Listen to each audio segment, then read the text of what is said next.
Bienvenue dans l'événement du dimanche LCI, ravi de vous retrouver. Bonjour David. Bonjour Marie. Et bonjour Aurore Berger. Bonjour. Notre invité ce dimanche, merci d'avoir accepté notre invitation. Députée Ensemble pour la République des Yvelines et je le rappelle, ancienne ministre des Solidarités, ministre aussi ancienne chargée du droit des femmes. David. Bonjour Aurore Berger. Bonjour. Et bienvenue à vous. Nous avons deux ministres Cassandre, si j'ose dire. Hier, Marc Ferracci, ministre de l'Industrie. Aujourd'hui, Astrid Panosyan, ministre du Travail, qui nous disent, voilà, les temps vont être très dur, il va y avoir des destructions d'emplois. Et d'ailleurs, l'INSEE le précise aujourd'hui, nous sommes à 7,3% de taux de chômage, même si au troisième trimestre, c'est reparti à la hausse, je le précise. Nous étions à 10% en 2016, mais les prévisions pour l'année prochaine sont très inquiétantes. On parle de 140 000 emplois détruits dans les 12 prochains mois et un taux de chômage qui remonterait à 8%. C'est le bilan de 7 ans de macronisme qui est en train de voler en éclats. Vous aviez réussi à faire baisser le chômage. Alors, déjà, plusieurs choses, vous avez rappelé, on était à 10% en 2016 et je pense qu'à l'échelle de notre génération, on pensait que le chômage de masse, c'était en fait notre horizon et que c'était une fatalité. On a démontré que c'était possible d'en sortir. On a démontré qu'on pouvait recréer de l'emploi industriel. 2022, 100 000 emplois industriels recréés. 2023, 80 000 emplois industriels recréés. Et recréés où ? Recréés dans des secteurs d'avenir. Recréés dans l'industrie verte, l'industrie décarbonée. Exemple type, parle de l'industrie automobile qui risque d'être frappée par des destructions. Il y a toujours eu des destructions et des créations d'emplois dans une même année. Mais dans le même temps, à Stellantis, qui est quand même une entreprise emblématique, 450 créations d'emplois à Sochaux. Pourquoi ? Parce que c'est justement l'avenir sur le véhicule électrique. Oui, mais vous avez vu les résultats qui ont été annoncés de Stellantis, catastrophiques. J'entends bien. Je sais qu'il y a des inquiétudes, et notamment les inquiétudes de celles et ceux sur lesquels on a annoncé des destructions d'emplois. Vous avez un bilan. C'est vrai que le macronisme a un bilan en termes d'emploi. Un bilan, notamment sur l'industrie. Il ne s'agit pas de le nier. Le fait est qu'en ce début de saison, en cet hiver 2024, les perspectives sont très mauvaises. Encore une fois, moi ce que je veux dire, c'est d'abord, il y a toujours eu des destructions et des créations d'emplois. Oui. La question, c'est est-ce qu'il y a plus de création que de destruction. C'est ça notre enjeu. Et est-ce que là où l'emploi, malheureusement, ne pourra plus exister parce qu'il faut changer des modèles, par exemple sur la grande distribution, puisque ça a été une des annonces malheureusement de cette semaine, avec Auchan, est-ce que ça veut dire qu'on est suffisamment au niveau pour accompagner au fait de retrouver une activité professionnelle, sur la question de l'emploi des seniors, sur la question de la formation. C'est aussi pour ça que je dis vigilance, grande vigilance au gouvernement sur le fait de vouloir supprimer les allègements de charges. Parce que dans un moment où il y a un risque de destruction d'emplois, il ne faut rien qui vienne ajouter malheureusement à ces difficultés. Vous le savez, nous on a supprimé la disposition du gouvernement qui voulait enlever toutes les suppressions, tous les allègements de charges. Je pense qu'il y a peut-être un compromis à trouver, notamment en faveur de l'emploi industriel. On précise pour les gens qui nous regardent, quand vous parlez dans l'examen du budget. Dans l'examen du budget. Et vous parlez des allègements de charges qui avaient été décidés sur les emplois, notamment les bas salaires, baisser les charges pour les travailleurs, ça... Pour les employeurs, c'est baisser le coût du travail. Baisser le coût du travail. Mais là, le gouvernement Barnier veut réaugmenter, ou en tout cas réduire la baisse. Supprimer cet allègement de charge. Voilà, supprimer un allègement de charge parce qu'on a des enjeux évidemment budgétaires, des enjeux d'économie à trouver. Ce que je dis au gouvernement et ce qu'on a dit d'ailleurs collectivement au gouvernement, c'est qu'il ne faut pas trouver ces économies en augmentant le coût du travail. Dans un moment où les entreprises pourraient hésiter à relocaliser en France, à réindustrialiser, à recréer de l'emploi, si vous augmentez le coût du travail, il y a un risque que ça accélère malheureusement. Et que ça décourage certaines entreprises. On parlait de ministre Cassandre. On s'interroge sur la sortie coordonnée d'un Marc Ferracci, d'une Astrid Panosyan-Bouvet, qui prépare les esprits. Parce que j'entends, et vous défendez le bilan du macronisme, mais on nous évoque aujourd'hui des milliers d'emplois en jeu. Alors, une année 2025... Moi, je voyais catastrophique quand on ouvre la presse aujourd'hui. J'en voyais l'interview de Sophie Binaire, la patronne de la CGT. Je ne sais pas aujourd'hui comment ces chiffres ont été documentés sur des milliers de destructions d'emplois. Encore une fois, moi, ce qui m'intéresse en tant que responsable politique, c'est assumer le fait qu'il y a des emplois qui vont malheureusement disparaître parce qu'ils ne correspondent plus aux attentes, aux volontés des consommateurs, des Français. Parce que quand on parle notamment d'une industrie verte, d'une industrie décarbonée, on ne peut pas continuer à produire que des véhicules thermiques, par exemple, dans notre pays, alors même qu'on a une législation européenne qui va justement faire en sorte qu'on crée surtout des véhicules électriques. Donc c'est normal que l'emploi change, qu'il est normal que l'emploi se qualifie différemment. La question, c'est toujours, est-ce qu'il y a plus de création que de destruction.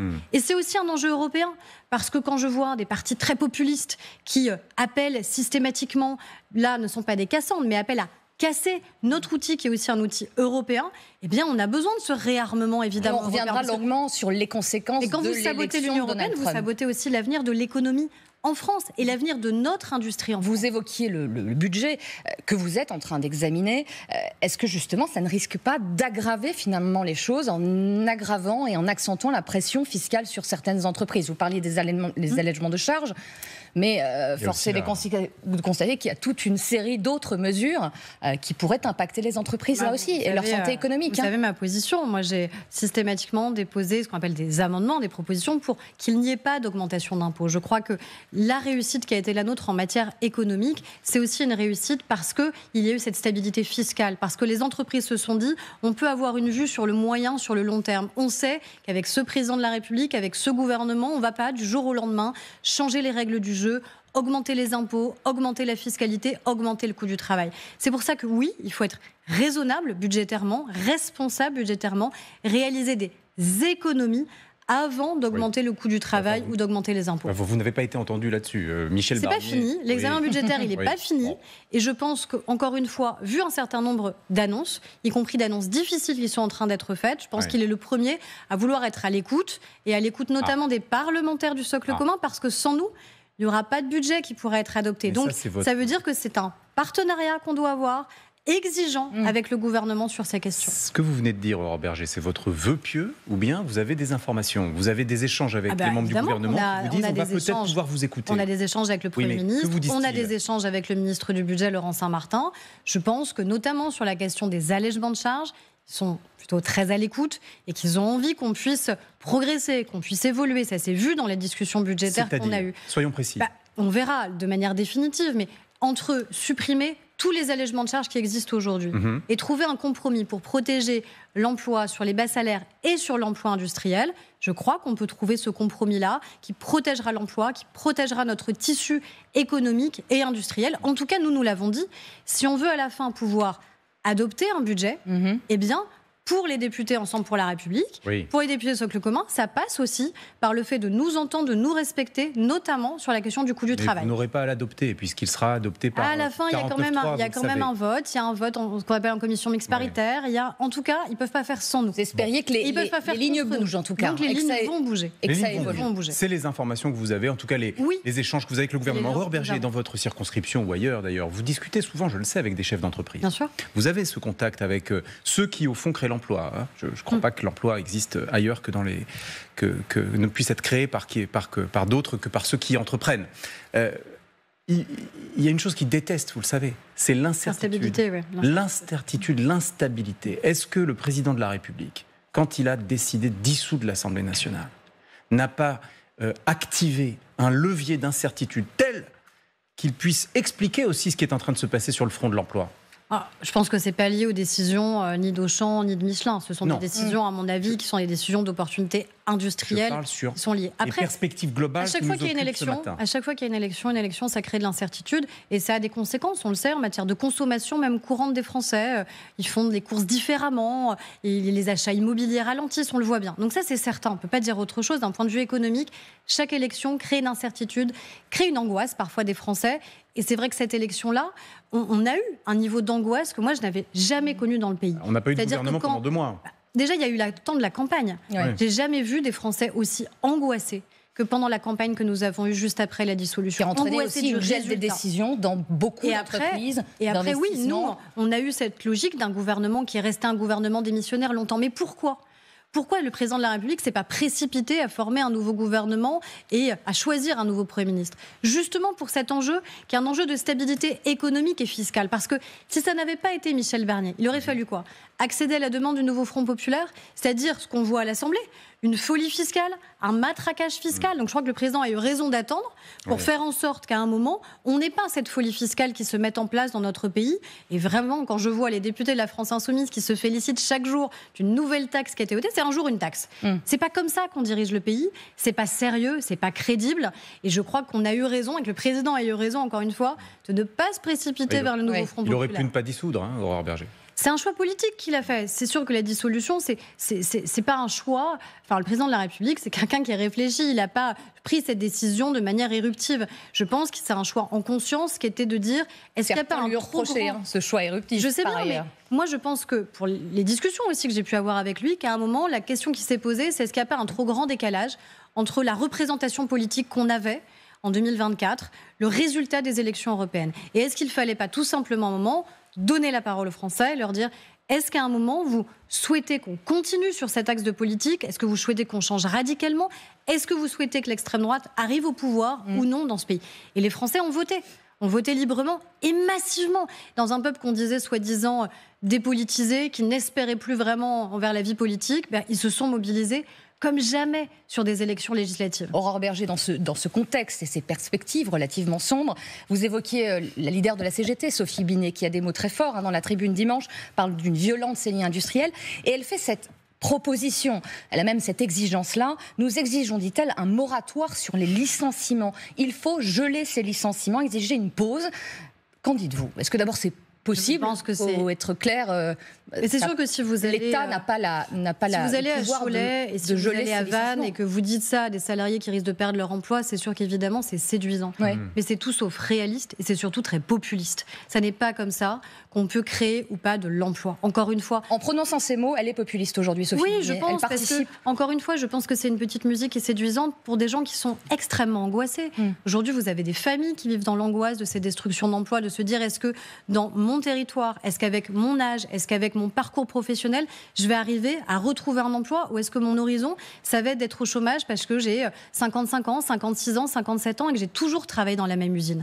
Donc c'est évidemment extrêmement violent. Et je pense qu'on ne peut pas mentir en fait à celles et ceux qui risquent de subir ces destructions d'emplois. Et ça, c'est le rôle de l'État, de les accompagner, de les soutenir. C'est pour ça qu'on a en France aussi un filet de sécurité sociale qui est extrêmement puissant, parce qu'on ne laisse pas tomber justement celles et ceux qui se retrouvent, non pas à cause d'eux, mais à cause d'une conjoncture économique dans des situations qui sont extrêmement difficiles. De là, proposer un moratoire, interdire aux entreprises le moindre licenciement. Je pense qu'il n'y a pas un petit chef d'entreprise qui nous entend, de TPE, de PME. Je pense qu'il n'y a pas un salarié en vérité qui nous entend et qui ne se dit pas que cette proposition, elle n'a aucun sens. Ce qu'il faut, c'est pas interdire les licenciements. Ce qu'il faut, c'est qu'on continue à créer de l'emploi. C'est ça qui est important dans un pays. C'est qu'on continue à avoir de la croissance. Pour l'instant, les perspectives donnent de la croissance à notre pays et qu'on ne fasse rien qui vienne la casser. La croissance, elle peut être affectée aussi par une tradition française. On a le sentiment que c'est cyclique. Les grèves. Les syndicats de la SNCF, parce qu'ils sont en désaccord avec l'ouverture à la concurrence du fret. Donc voilà, ils sont en désaccord avec cela et ils annoncent un préavis de grève. Alors, il y a déjà une grève le 21 novembre, je crois ne pas me tromper, mais surtout à partir du 11 décembre. Une grève reconductible toutes les 24 heures. Donc 11 décembre, tout de suite, on se dit, 15 jours plus tard, 15 jours plus tard, c'est Noël. Dans le même temps, la fonction publique, les syndicats de la fonction publique sont vent debout contre les tentatives de réforme portées par votre collègue Guillaume Kasbarian. Craignez-vous, Aurore Bergé, après l'automne budgétaire, un hiver social ? Je crois que cette question que vous me posez, on nous la pose à chaque même moment. En fait, on nous pose toujours la question d'ailleurs d'un automne social, d'un hiver social, d'un printemps social. Évidemment qu'il y a un droit absolu à pouvoir faire grève, à pouvoir manifester, à pouvoir aussi exprimer son avis, ses propositions. Donc moi, la question, elle n'est pas du tout de le contraindre ou de le limiter. Justement, la question, elle est surtout de savoir si tout cela produit des effets. Moi, ce que je veux, c'est qu'on arrive enfin dans ce pays à avoir un dialogue social, mais le dialogue social qui fonctionne, c'est pas d'abord la grève. Le dialogue qui fonctionne, c'est d'abord à un moment de se retrouver pour savoir quels sont les emplois de demain qu'on peut réussir à créer ensemble, comment on fait pour continuer. On est resté et on reste l'un des pays les plus attractifs pour des investissements étrangers, des investissements internationaux. Et il ne faut pas, encore une fois, prendre le risque de casser cette dynamique-là. Et ces grèves, ces perspectives-là pourraient les casser. Je pose cette question parce que vous disiez, je ne veux pas contraindre. Il y a une idée qui revient régulièrement. Faut-il interdire la grève, ces grèves, en période de vacances, et notamment à Noël? Le député, notamment UDI, Hervé Marseille, sénateur, pardonnez-moi, le propose, des sénateurs des Républicains aussi. Est-ce qu'il faut aller jusque-là? Est-ce qu'il faut que cette proposition trouve une concrétisation? je peux comprendre évidemment qu'à partir du moment où vous déposez un préavis de grève à 15 jours des vacances de Noël, ça crée de l'inquiétude. Mais le syndicat vous dirait, c'est aussi parce que vous créez une grève dans un moment qui crée du débat et des difficultés que ces grèves peuvent être entendues. Moi, je ne suis pas pour qu'on restreigne la liberté, encore une fois, des uns et des autres à manifester ou à faire grève. Mais je dis juste aux syndicats, qui sont des partenaires, on parle de partenaires sociaux, que pour être des partenaires, avant de faire grève, il faut dialoguer, il faut discuter. Les parlementaires sont prêts à ce dialogue. On est quand même force d'initiative dans notre pays. Le gouvernement, je crois, avec Astrid Panosyan, l'a plutôt démontré. Donc il faut réussir ça. Et aujourd'hui, on ne l'a pas réussi. Moi, je veux qu'on aille au bout sur les mesures qui sont proposées sur la fonction publique. Parce que quand on a des arbitrages à faire sur des hausses d'impôts, des hausses du coût du travail ou des réformes structurelles, moi, je choisirais toujours les réformes structurelles. Oui. Et aujourd'hui, quand on voit qu'il y a un écart important, par exemple, sur le temps de travail entre ceux qui travaillent dans le privé, ceux qui travaillent dans la fonction publique, d'État, hospitalière, et ceux qui travaillent dans la fonction publique territoriale, je trouve que c'est pas juste, en fait, pour les Français. Et que personne ne peut comprendre qu'il y a un tel écart et qui coûte, parce que ça coûte des emplois, parce que ça coûte de l'argent chaque année. Quand on parle de la question de l'absentéisme, encore une fois, c'est pas pour pointer du doigt tel ou tel. Ça pose des questions sur la santé au travail, sur le bien-être au travail, sur la formation, sur le management. Mais pourquoi est-ce qu'il y aurait beaucoup plus d'arrêts de travail dans tel ou tel secteur, selon que l'on soit fonctionnaire ou qu'on soit salarié dans le privé? Ça n'est pas juste. Et je crois qu'on a besoin, et qu'on a plutôt soif en France, de justice et de justice sociale. Et ça peut passer par des réformes structurelles. Et en plus, ces réformes structurelles, elles peuvent sans doute éviter la hausse des impôts et la hausse du coût du travail. Mais la proposition qu'évoquait Marie à l'instant, portée par l'UDI et LR, ne revient pas à interdire le droit de grève, simplement l'encadrer, le réguler. Qu'y aurait-il de choquant à dire que, par exemple, uniquement les vacances de fin d'année? Les vacances de Noël, c'est le moment où on se retrouve en famille. Je sais bien. Les gens ont besoin de rejoindre leur famille pour des moments de partage. Est-ce qu'on ne pourrait pas dire qu'à ce moment-là, il y a une forme de trêve qui consiste à rassurer les gens pour leur dire ne vous inquiétez pas, pour Noël, il y aura des trains. Ce que je veux, c'est... vous savez qu'il y a déjà une loi qui existe, qui s'appelle la question du service minimum, qui avait été portée par Nicolas Sarkozy à l'époque, justement pour garantir que quoi qu'il arrive, quand bien même il y a un droit de grève qui est une liberté constitutionnelle, eh bien, il y a un service minimum qui est garanti aux Français. La question qui s'est posée, c'est plutôt d'étendre ce service minimum, par exemple, à l'aviation, parce que vous n'avez pas les mêmes règles de droit de grève entre justement ceux qui travaillent pour la SNCF, pour le ferroviaire, et ceux qui travaillent dans le secteur aérien. Ça, déjà, je pense que ce serait quelque chose d'important, de se dire que les mêmes règles doivent prévaloir à partir du moment où il y a une forme de continuité de l'usage, une forme de service public, quand bien même Air France n'est pas à 100% détenue par l'État, mais c'est une forme de service public qui doit pouvoir être exercée, justement, pour que des familles se retrouvent, pour que des gens aillent travailler. Ça, oui. Après, moi, je ne crois pas à l'idée, encore une fois, de contraindre tellement qu'on empêche le droit de grève. Parce que je pense que ce n'est pas ça qu'il faut quand on parle de dialogue sain avec les partenaires sociaux. En tout cas, je n'espère pas que ce soit la première des propositions. Contre-productif, selon vous? Oui, je le crains un peu. Je crains que ça ouvre d'autres débats à l'Assemblée nationale ou au Sénat. Vous me demandez mon avis, moi je vous le donne de manière très franche et très honnête.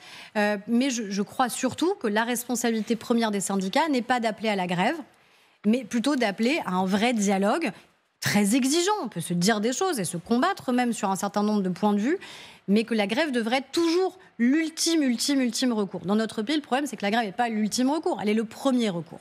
À cette heure de l'émission, on aimerait ouvrir une page politique un peu technique, mais avec vous, je suis sûre qu'on y verra plus clair. Sur le budget. Les débats se sont clos la nuit de vendredi à samedi, et un vote solennel, David, est attendu mardi. Oui, vote solennel mardi sur ce qu'on appelle la partie recette du budget. Donc c'est les impôts, pour les gens qui nous regardent. Voilà, ce sont les impôts. Et le texte a été modifié, en particulier suite à des amendements venus de la gauche. Donc aujourd'hui, dans le texte sur lequel vous allez devoir vous prononcer mardi, il y a 35 milliards d'impôts en plus. Voilà. Donc vous allez voter contre le budget du gouvernement que vous soutenez.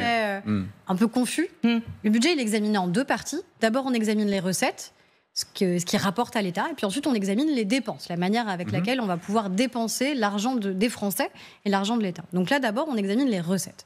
Nous, ce qu'on a dit depuis le début de notre ligne, c'est qu'il vaut mieux faire des économies plutôt que des hausses d'impôts ou hausses du coût du travail. Donc on s'est opposé de manière systématique à toutes ces taxes, à ce que je disais de matraquage fiscal et de folie fiscale. Et c'est vrai qu'on se retrouve dans une situation où il s'est passé quoi ? Il s'est passé une alliance très régulière, très récurrente entre l'extrême droite et l'extrême gauche sur la question de la hausse des taxes. Ce qui interroge parce que l'extrême droite veut se faire en permanence le défenseur des classes moyennes dit qu'avec eux, ce sera moins d'impôts pour les Français, sauf qu'à la fin, ils ont voté avec la France Insoumise, avec le nouveau Front Populaire, sur les augmentations d'impôts, les augmentations de taxes. Certains ont reproché... Est-ce qu'ils voteront de manière définitive ou pas? On verra mardi. Certains ont reproché au Bloc central, pardonnez-moi juste parenthèse, votre absentéisme dans les rangs de l'hémicycle, qui ont permis à certaines de ces amendements d'être votés. Il faut être lucide. Oui. Quand vous avez le nouveau Front Populaire qui s'allie avec l'extrême droite, quand bien même vous avez 100% des députés du Bloc central présents, ça sert à rien. À la fin, ça suffit pas. Voilà. Ça sert jamais à rien d'être présent et d'être actif, mais ça ne suffit pas. Ce qu'il faut dénoncer à un moment, c'est ça. C'est-à-dire, on ne peut pas avoir des membres du Rassemblement national qui viennent devant vous en disant « Nous sommes ceux qui protégeons le mieux les Français, les classes moyennes, on veut des baisses d'impôts », pour à la fin voter, encore une fois, ces hausses d'impôts avec le nouveau Front Populaire. Donc la logique, ce serait qu'ils votent contre ce budget à la fin.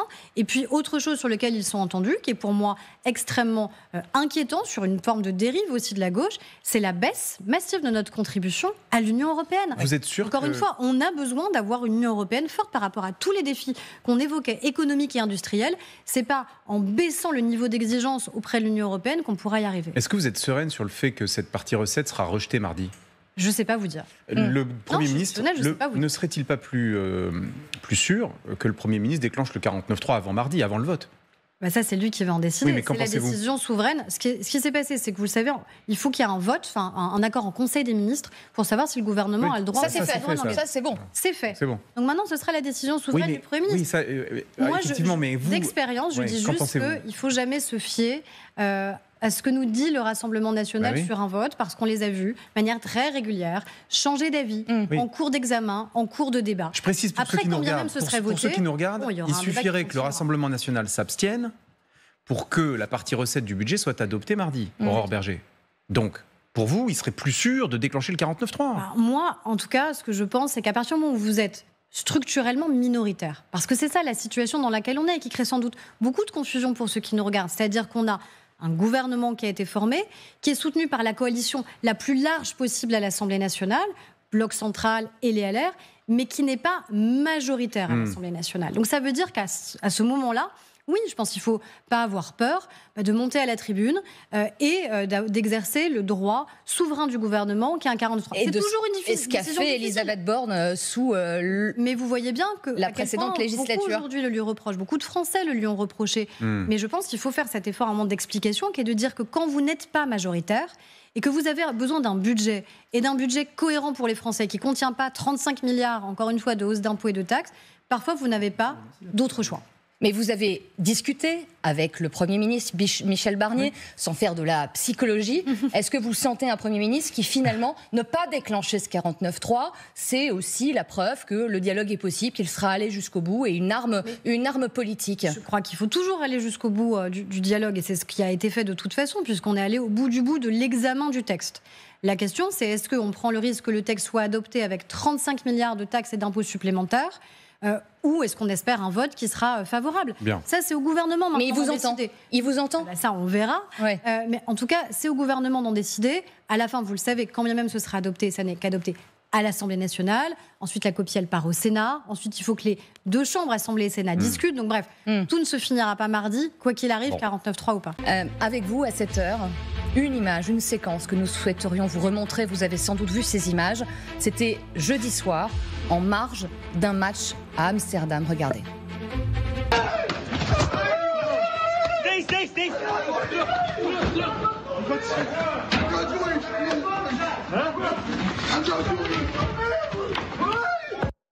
Je ne suis pas juif, un événement qui s'ajoute à d'autres.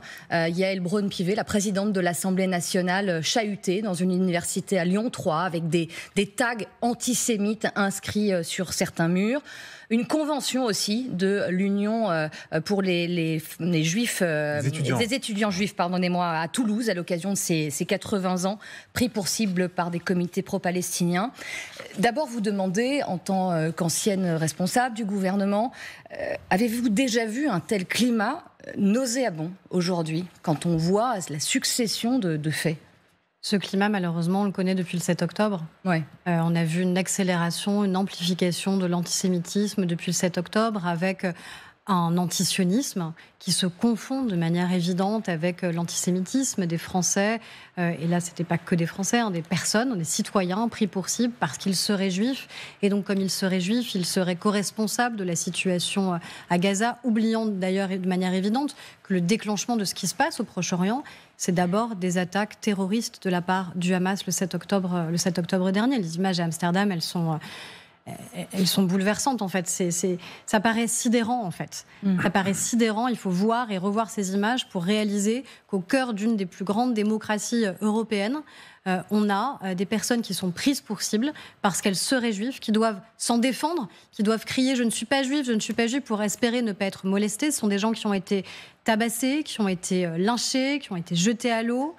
La police aussi, qui a mis beaucoup trop de temps à intervenir. Quand même, c'est aussi ça qui s'est passé. D'ailleurs, le gouvernement a dû s'en expliquer. Et je crois qu'il faudrait qu'à un moment, il y ait tout simplement un réveil très clair des consciences de notre humanité commune. En fait, on n'a pas besoin d'être juif pour se sentir concerné par ces images. En fait, on devrait tous trouver ça absolument insupportable qu'un seul citoyen puisse être pris pour cible pour ce qu'il serait, soi-disant, ou pour ce qu'il est peut-être. On s'en fiche, la question, elle n'est pas là. Toute la classe politique française ne réagit pas comme vous.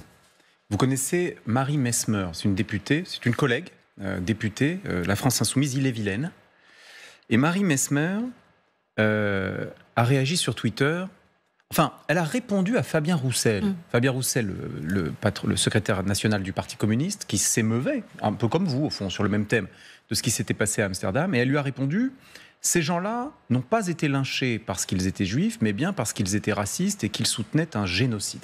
Je précise que le ministre de l'Intérieur, en vertu de l'article 40 du Code pénal, a saisi le procureur de la République au sujet de ce tweet pour apologie de crime. Ça, c'est Bruno Retailleau. Qu'est-ce que cela vous inspire, Ça m'inspire ce qui est pour moi la lente déliquescence et évidente de la gauche. C'est-à-dire qu'encore une fois, on a la France Insoumise qui aujourd'hui a la main mise sur la gauche française. Et on a une France Insoumise qui attise l'antisémitisme dans notre pays. Pourquoi ? Parce qu'elle le fait sous couvert d'antisionisme, considérant qu'on peut appeler à la destruction de l'État d'Israël, qu'on peut essentialiser en fait les personnes en se disant parce que telle personne est juive, elle est encore une fois responsable de la situation humanitaire à Gaza. C'est pour ça d'ailleurs qu'avec une centaine de députés, on propose de changer la loi sur cette question-là, avec Caroline Yadan notamment. Pourquoi ? Parce qu'on voit bien qu'aujourd'hui, il y a encore des trous dans la raquette. Il y a ceux qui se réfugient, soi-disant, vers une critique de l'État israélien pour espérer être finalement plus facilement antisémites. Mais on a le droit d'avoir toutes les critiques qu'on veut sur le gouvernement de Benyamin Netanyahou. On a le droit, évidemment, de dénoncer même la situation humanitaire à Gaza. Mais on ne peut pas confondre cela avec l'appel à la destruction d'un État. Quand vous avez la situation des femmes en Iran, est-ce qu'il y a un seul parti politique français qui appelle à la destruction de l'État iranien ? Quand vous avez la situation des femmes en Afghanistan, est-ce qu'il y a un seul parti politique français qui appelle à la destruction de l'État afghan ? Jamais, à aucun moment. Ça n'existe que pour un seul État au monde. Un seul État au monde. Et vous en tirez Israël.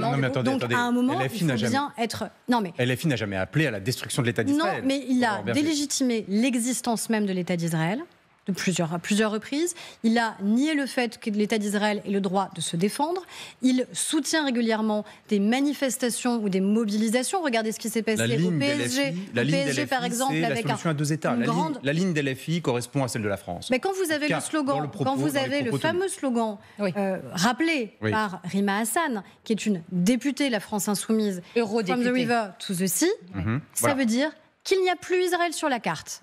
Tout simplement. Donc quand vous soutenez ces slogans-là, il faut être honnête avec les Français. Quand vous soutenez ces slogans-là, c'est que vous voulez qu'Israël ne soit plus sur la carte. Donc ça veut dire que ce n'est pas une solution à deux États que vous soutenez. Ça, c'est très précis. Effectivement, Rima Hassan a défendu la thèse de la rivière jusqu'à la mer. Je tiens juste à préciser, pour que nous soyons absolument complets sur ce sujet, que Marie Messmer, la députée d'Ille-et-Vilaine dont nous parlions, a par la suite publié un communiqué.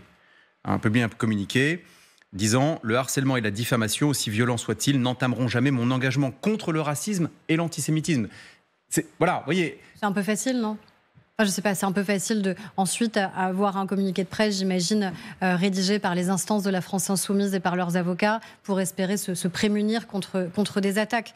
Vous savez, il suffit de regarder même les comptes Twitter des uns et des autres. Regardez les comptes Twitter de Thomas Porte, d'Aymeric Caron. Regardez le volume de tweets qu'ils mettent matin, midi et soir sur un unique sujet. Un unique sujet qui ne correspond pas au débat budgétaire, qui ne correspond pas aux principales préoccupations des Français, qui ne correspondent pas à leur travail de député dans leur circonscription, dans leur territoire, qui ne parlent que de la question de Gaza et qui systématiquement aussi attise encore une fois ce sujet dans notre pays. On a carrément la présidente, vous l'avez dit tout à l'heure, la présidente de l'Assemblée nationale, qui avait déjà été prise pour cible par Jean-Luc Mélenchon dans un déplacement à Tel Aviv particulièrement tendancieux, parce que Jean-Luc Mélenchon est un homme suffisamment lettré et suffisamment intelligent pour savoir les mots qu'il emploie. Je rappelle qu'il avait accusé Yael Braun-Pivet de camper à Tel Aviv. Voilà, Yael Braun-Pivet qui a connu, sa famille qui a connu en partie la déportation. Donc oui, je pense que malheureusement, on a la France Insoumise qui attise cette haine-là. Je regrette 1000 fois qu'à part un député socialiste, en fait Jérôme Guedj, tous ont accepté une alliance avec la France Insoumise au moment de la dissolution. Vous mettez en accusation la France Insoumise, c'est très clair. Certains de vos opposants politiques aussi vous reprochent des attitudes par le passé. Je pense à ce tweet de Jordan Bardella, président du RN, qui, à l'indignation de Gabriel Attal, l'ancien Premier ministre après les faits d'Amsterdam, des juifs traqués et tabassés parce que juifs, voilà ce que tweet et répond Jordan Bardella. Pour rappel, cet homme, parlant donc de Gabriel Attal, a appelé à voter LFI il y a quelques semaines à peine, faisant référence évidemment au Front républicain et à certains retraits dans certaines circonscriptions. Voilà où en est le débat aujourd'hui autour de ces questions. Qu'est-ce que vous répondez ? Moi, j'ai fait un autre choix au moment des élections législatives et je l'ai dit de manière très claire dès le soir du premier tour. C'est que je considérais, justement parce que la question de l'antisémitisme, ça ne peut pas être une variable d'ajustement en fait, d'un accord électoral. Je considérais qu'en aucun cas, on ne pouvait appeler à voter pour la France Insoumise. Et que l'extrême droite, comme l'extrême gauche, portent des valeurs qui, je crois, sont dangereuses pour l'unité de notre pays. Je l'ai dit très clairement, j'ai moi-même été élue en triangulaire, parce que la France Insoumise, suite à mes déclarations, a refusé de se désister, bien qu'arrivé troisième, et bien qu'il y ait un risque que le RN gagne dans mon territoire, j'ai gagné dans cette clarté-là. Et moi, c'est le choix que j'ai fait. Édouard Philippe avait dit la même chose. Bruno Le Maire avait dit la même chose. Nous étions un certain nombre à considérer qu'il fallait avoir cette clarté. Par contre, personne ne peut remettre en question l'engagement qui a été celui du président de la République, qui a été celui des premiers ministres du président de la République sur la question de la lutte implacable contre l'antisémitisme. Gabriel Attal, évidemment aussi. Sur cette consigne électorale, Jordan Bardella, en vous écoutant, a raison de coincer Gabriel Attal. Non, mais Jordan Bardella, c'est ce qu'on peut déduire. Jordan Bardella devrait surtout se rappeler de quel parti il est le président aujourd'hui. Il est à un moment, il faut assumer aussi ça. C'est comme si on gommait en fait l'histoire de manière systématique et que tout glissait sur les plumes du Rassemblement national, oubliant encore une fois quels sont les fondateurs historiques du Front National et du Rassemblement national. Oui, mais à un moment il faut les rappeler. C'est trop facile. C'est trop facile en fait d'oublier d'où on vient. C'est trop facile d'oublier qui nous a permis d'accéder à des responsabilités. Je veux dire, Jordan Bardella, combien de fois il a eu du mal à rappeler tout simplement ce qu'est l'historique de ce parti, ce qu'est l'historique de Jean-Marie Le Pen, combien de condamnations pour Jean-Marie Le Pen sur l'antisémitisme, sur le racisme. Et je pense qu'il ne faut pas oublier cette histoire-là. Ça ne suffit pas à les combattre. Malheureusement, ça ne suffit plus. Mais il faut à un moment ne pas avoir la mémoire courte non plus. Et je ne vais pas me prendre, et on ne va pas prendre nous des leçons de lutte contre l'antisémitisme de la part de l'extrême droite. La communauté juive en France n'a plus peur du Rassemblement national. Je pense que la communauté juive en France a peur de la France insoumise. S'inquiète d'LFI. D'abord, mais ça ne veut pas dire qu'il n'ait pas peur de l'extrême droite, parce que je crois que malheureusement ils ont de la mémoire.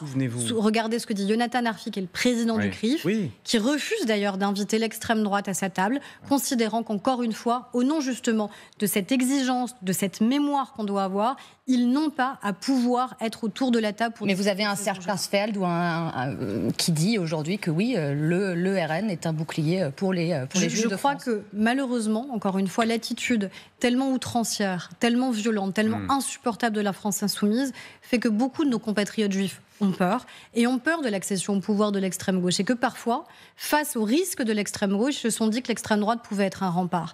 Je crois que Nous, notre responsabilité, c'est qu'ils considèrent que ce sont les partis authentiquement républicains qui sont d'abord le meilleur des remparts face à l'antisémitisme, face au racisme, face à toutes les formes de discrimination et de haine. Parce que l'on souhaite aussi avancer, juste une très rapide question.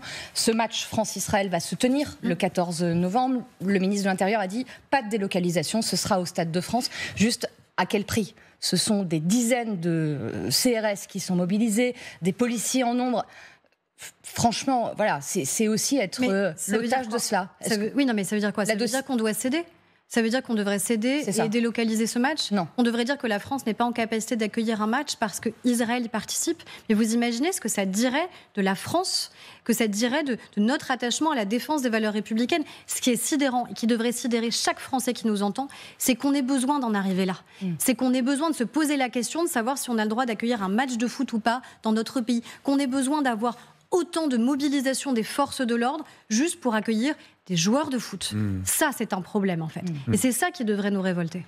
Aurore Bergé, la ministre du droit des femmes. On aimerait vous soumettre cette image. Ancienne ministre, pardonnez-moi. Une image aussi qui nous a tous beaucoup marqués. La vidéo de son geste symbolique et courageux est devenue virale. Cette étudiante iranienne, arrêtée le 2 novembre dernier à Téhéran après s'être dévêtue en public, on l'apprend, a été transférée par les autorités iraniennes dans un centre de soins spécialisé. Considérait que le voile était un problème pour elle. D'abord, que la responsable politique française qui voit ces images ressent-elle quand elle les visionne ? Enfin, c'est un courage inouï qui nous inspire, je crois, beaucoup d'humilité. Qui a le courage de cette femme ? Qui a le courage de cette jeune femme de se découvrir pour défier les autorités, sachant ce qu'elle risque ? Elle ne risque pas une petite réprimande, elle ne risque pas une amende, elle risque sa vie en faisant ça. Elle risque sa vie en faisant ça. Et c'est à nous d'être à la hauteur, parce que nous, on n'a pas beaucoup de risques à prendre. Quand moi, je viens sur un plateau de télévision, vous voyez, je prends quoi comme risque ? Par rapport à elle, par rapport à ce qu'elle vit, ce que sa famille peut vivre, ce que les milliers de femmes qui sont aujourd'hui en Iran vivent et subissent juste pour avoir le droit d'être libres, d'espérer pouvoir à nouveau l'être. Donc ça veut dire qu'il faut aussi être très clair en France sur nos valeurs, sur ce qu'on a envie de défendre, sur le contrat républicain qui doit être le nôtre, qui est malheureusement aussi très fracturé sur ces questions-là. Et je crois que c'est juste ça. Ça doit nous appeler à de la responsabilité, à l'humilité et à ne jamais céder, nous, sur ces valeurs, sur l'émancipation des femmes, sur la liberté des femmes, sur la lutte contre l'islamisme. Oui. Parce qu'on voit bien que tous les communautarismes, et notamment la question de l'islamisme, évidemment, entache systématiquement la liberté des femmes. Alors justement, Sandrine Rousseau, députée écologiste, a réagi à ces images. « Notre corps et tout ce que l'on met ou pas pour le vêtir nous appartient », a écrit Sandrine Rousseau. « Force aux Iraniennes, aux Afghanes, à toutes celles qui subissent l'oppression. » Mais cette intervention de la députée de gauche, Sandrine Rousseau, a beaucoup exaspéré Marjane Satrapi, qui est très connue puisque c'est l'auteur de Persépolis, donc une auteure iranienne, Persépolis qui avait été primée à Cannes en 2007. Bon. Et donc, Marjane Satrapi a eu une réaction un peu épidermique, et nous allons l'écouter. Je ne sais pas depuis quand le voile est devenu le synonyme de d'émancipation, que ça devient réellement ridicule. À force de ne pas vouloir être raciste, vous jouez le jeu des fanatiques. Que vous ne compreniez pas la situation et que vous soyez bête, c'est OK. Tout le monde a le droit d'être con, mais à ce moment-là, il vaut mieux se taire. Pour qu'on comprenne bien, je précise qu'elle fait référence au fait que Sandrine Rousseau, il y a quelque temps, avait dit « le voile participe de l'embellissement de la femme ». Et c'est à cela que Marjane Satrapi fait référence. Voilà. Aurore Bergé, comment réagissez-vous à cet échange ? J'avais rediffusé la vidéo de Marjane Satrapi, déjà parce que j'ai beaucoup d'admiration pour elle, mais aussi parce qu'elle pose bien les enjeux du débat, au-delà de la question de Sandrine Rousseau, parce qu'en fait, c'est pas ça qui m'intéresse. Le vrai sujet, c'est une forme d'inversion des valeurs, où on en vient à mettre sur le même plan la situation de femmes qui sont opprimées, molestées, arrêtées, pour le simple fait de vouloir vivre libre, de vouloir avoir accès à l'éducation, notamment en Afghanistan, et de femmes qui, en France, soi-disant, seraient contraintes de ne pas porter le voile. Ça n'est pas ce qui se passe dans notre pays. Aucune femme dans notre pays n'est opprimée en raison de son origine ou de sa religion supposée ou de la manière avec laquelle elle souhaite vivre sa religion. Ce qu'on pose, c'est un contrat laïque dans notre pays. Un contrat laïque qui fait qu'à l'école, par exemple, on n'a pas à savoir, quand on est un enseignant, quelle est la religion réelle ou supposée des enfants qu'on a face à nous. On a des élèves de la République. Point. Barre. Et on n'a pas des juifs, on n'a pas des musulmans, on n'a pas des catholiques, on a des athées. On a des élèves de la République. C'est pareil quand vous travaillez dans un service public. Quand vous venez pour changer votre carte d'identité, vous n'avez pas à avoir quelqu'un d'autre qu'un fonctionnaire de la République. C'est juste ça le contrat républicain et laïque dans notre pays. C'est garantir qu'on soit tous mis sur un pied d'égalité et qu'on ne soit pas jugé et ramené de manière systématique à nos origines réelles ou supposées, à nos religions réelles ou supposées. Et ça, c'est formidable normalement d'émancipation. Et ce qui est très inquiétant, c'est que depuis quelques années, on nous renvoie ça à la figure comme si ce n'était pas une émancipation, mais comme si ça devenait une oppression. Et c'est cette inversion des valeurs qu'il faut absolument, à mon avis, dénoncer si on veut justement être à la hauteur des familles iraniennes. À l'heure où nous sommes dans cette émission, on aimerait vous entendre sur un peu d'international et des conséquences aussi de l'élection du président américain, Donald Trump. Donc, certains voient dans sa victoire une victoire indiscutable du peuple américain contre le wokisme, le socialisme, l'immigration massive et un système médiatique hostile. Je cite certains commentateurs. Est-ce que vous dites aujourd'hui que cette élection, cette réélection, vous pousse à vous repositionner aussi et que la montée du populisme est un mouvement inéluctable? Déjà, il a gagné nettement.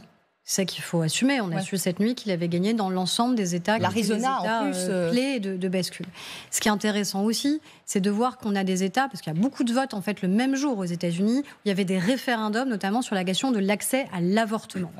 Et dans 3 de ces États sur 4, l'accès à l'avortement a été élargi, a été renforcé. Donc ça veut dire que les gens ont voté différemment en fonction de la question qui leur a été posée. Pour des élections référendaires sur l'avortement, ils ont plutôt dit oui sur le droit des femmes à l'avortement et pour le garantir. Pour l'élection présidentielle, ils ont dit oui à un homme fort sur la question économique. Vraisemblablement, c'est ça d'abord qui s'est passé. Les enjeux économiques, les enjeux de réindustrialisation, les enjeux de pouvoir d'achat.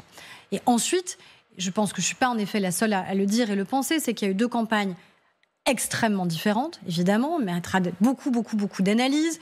La question des soutiens économiques, des soutiens financiers, des dépenses de campagne qui n'ont absolument rien à voir avec les règles électorales que nous avons en France, des réseaux sociaux, du soutien d'Elon Musk notamment sur X.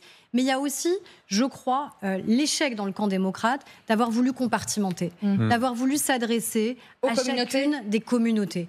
Et à un moment, on a envie aussi d'avoir un récit qui est un récit sur l'ensemble d'une nation. Je regrette que les Américains aient choisi le récit qui est celui de Donald Trump. Parce que ça ne correspond pas à nos valeurs. En vous écoutant Nicolas Sarkozy. Nicolas Sarkozy qui s'adressait à l'occasion d'une conférence avant-hier et qui dit exactement la même chose. Ça m'arrive d'avoir des accords avec lui, en effet. Mais est-ce que donc ça vous oblige je crois à peut-être changer vos lunettes Je ne sais pas s'il faut changer les lunettes, mais en tout cas, je crois que quand vous êtes en campagne pour une élection, quand vous êtes en campagne présidentielle, vous vous adressez à l'ensemble de la nation. Et vous ne pouvez pas compartimenter en se disant ici on va aller chercher le vote des hommes noirs, ici on va aller chercher le vote de telle ou telle communauté. Et je crois qu'il y a eu un peu trop cette tentation aux États-Unis et qu'il y a un peu cette tentation qui parfois existe dans notre pays, qui à mon avis n'est pas saine.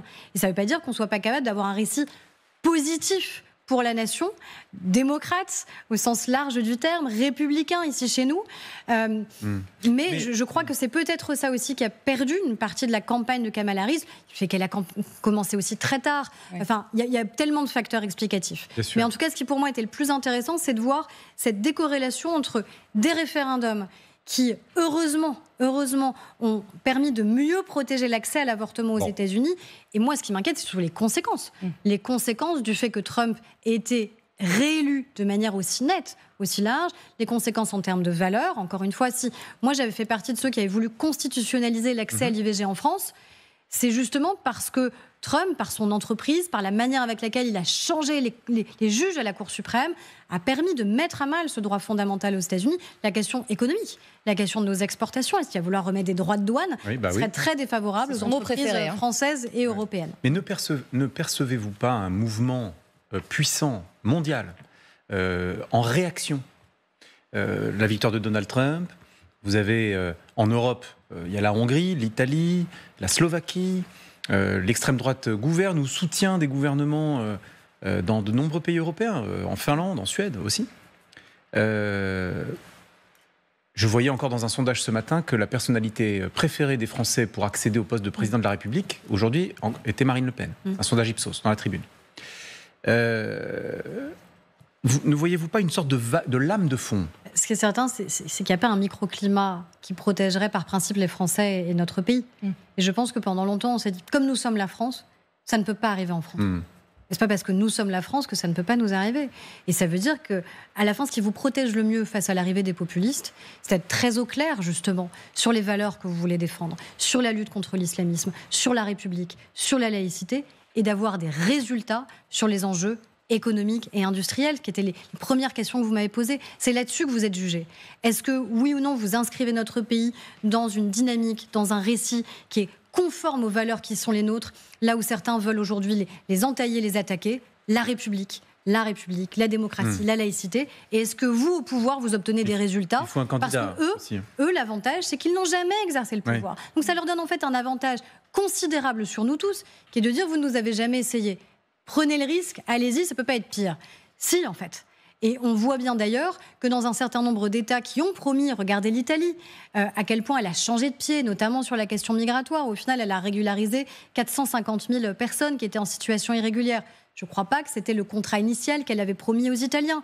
Et on verra les résultats économiques réels qui seront ceux de l'Italie, comme on verra les résultats économique aussi de la nouvelle politique qui serait menée par Donald Trump. Donc je crois que c'est vraiment ça. C'est cette alliance d'un récit et d'avoir un corset de valeurs très clair et des résultats en matière économique. Donc vous dites que la victoire de Marine Le Pen n'est pas inéluctable. Vous avez encore 2 ans devant vous ? On a encore un peu plus de 2 ans pour travailler, pour réussir. Si elle est candidate, par ailleurs, est-ce que vous allez lire, dernière question et il nous reste quelques secondes, le livre de Jordan Bardella paru hier ? Vous le lirez ? Mais oui, parce que par curiosité, je ne suis pas certaine que ce soit lui qui l'ait écrit. Si je vous dis le fond de ma pensée, je pense que c'est son éditeur qui a beaucoup pensé pour lui, vraisemblablement, et qui l'a aidé à un petit peu l'écrire. Mais oui, par curiosité, moi je suis une responsable politique. Et il est face à nous, l'un des responsables politiques qui pourrait demain peut-être présider, gouverner. Donc oui, ne serait-ce que pour mieux le combattre, j'ai besoin de le connaître. Merci beaucoup. Merci Aurore Bergé. Merci David.